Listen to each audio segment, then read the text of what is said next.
It's a little cold. Today I'm in Chester, California.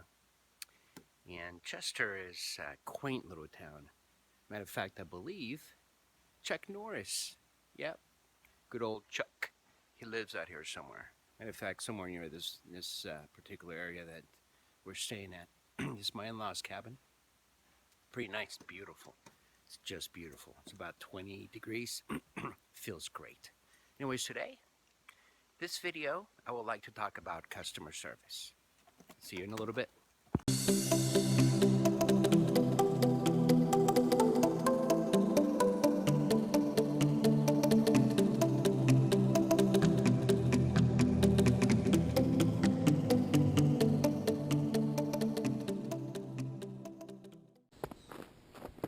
So, my first purchase was at Ashley Furniture Store.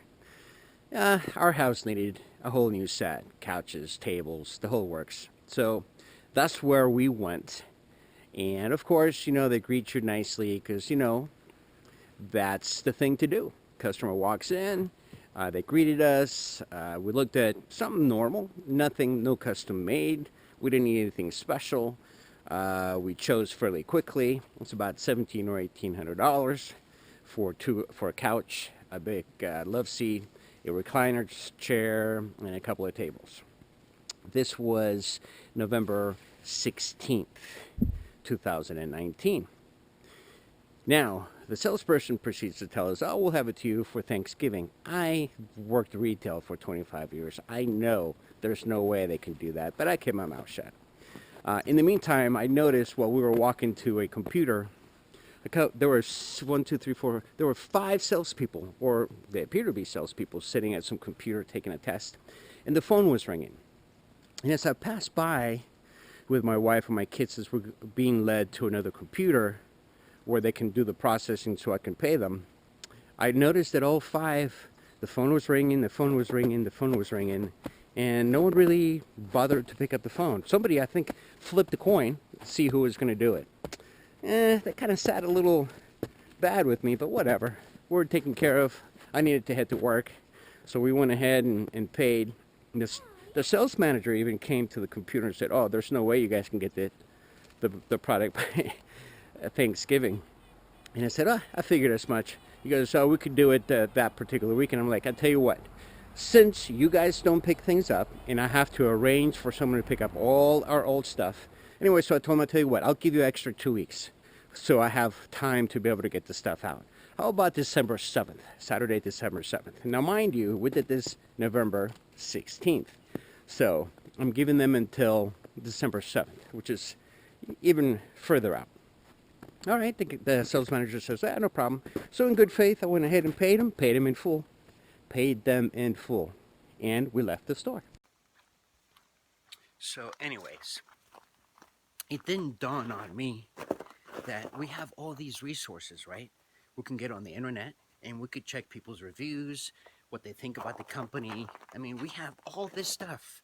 And after going into the computer and checking things out after the purchase, I realized, wow, this store has one of the worst reviews out of all the furniture places that are out here.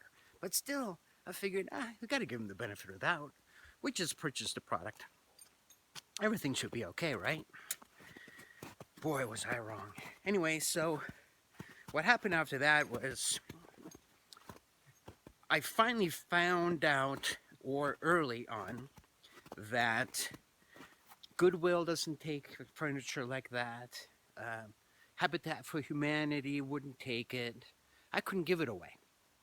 So I either called the junk people and they would charge you for however amount of space you used. Some of them could be like $600. I'm like, wow, this is crazy.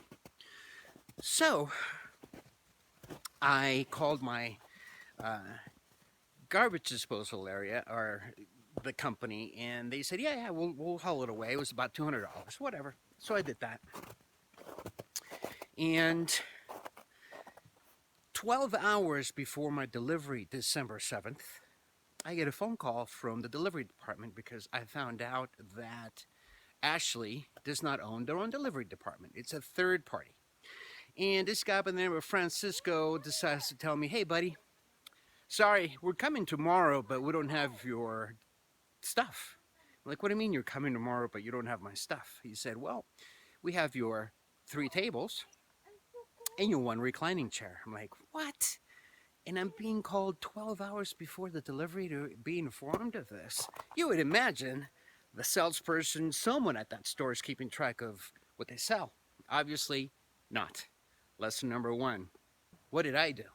I didn't, I'm not a person that gets upset, yells at people. It is what it is. Things are going to happen. So I'm like, all right, let's go to the store and talk to the salesperson. Let's figure this out. Luckily, actually what had happened was a week after I made the purchase, I get a call by the salesperson. Hey, honey, how you doing?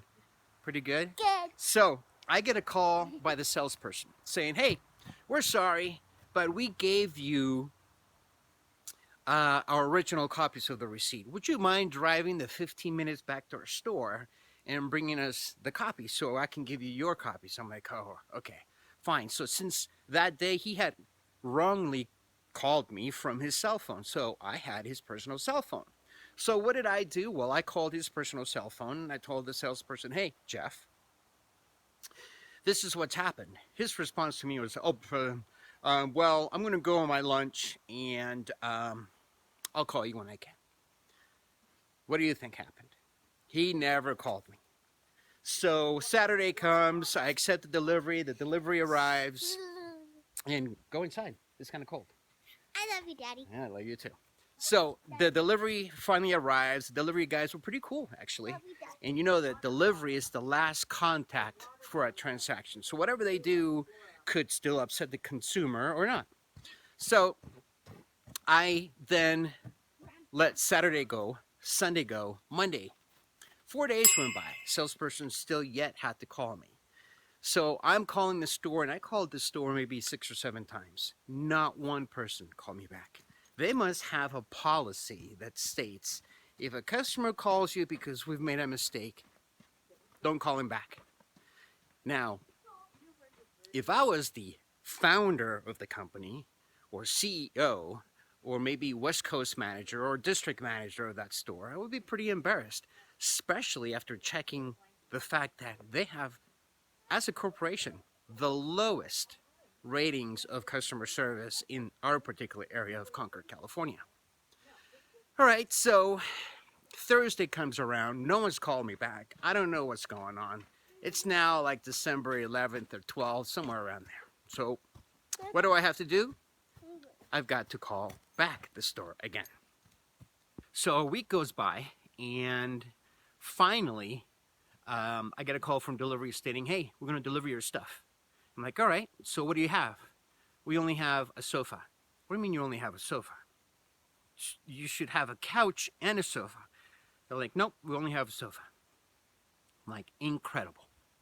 So I hang up the phone with delivery. I called the store, and wow, I am surprised by the fact that an actual sales manager answered the phone. And I explained to him the situation.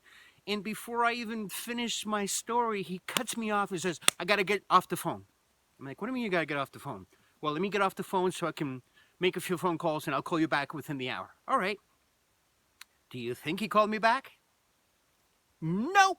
He did not call me back. Of course he didn't. Remember, I think Ashley Furniture Store has an actual policy that states don't call customers back. If they ever call you, tell them you're going to call me back, but don't call them back. So, needless to say, you do understand that when you have a good experience, you usually tell 1 or 2 people. But when you have a bad experience, you will tell several hundred people. And I certainly have done that. And now that I'm going to put it on my YouTube channel about how horrible Ashley Furniture Home Store is in Concord, California, and it will be on my YouTube video, maybe a few hundred will see it. Maybe 1,000 will see it. Who knows? In any case, it's not going to be good. So, that's my story.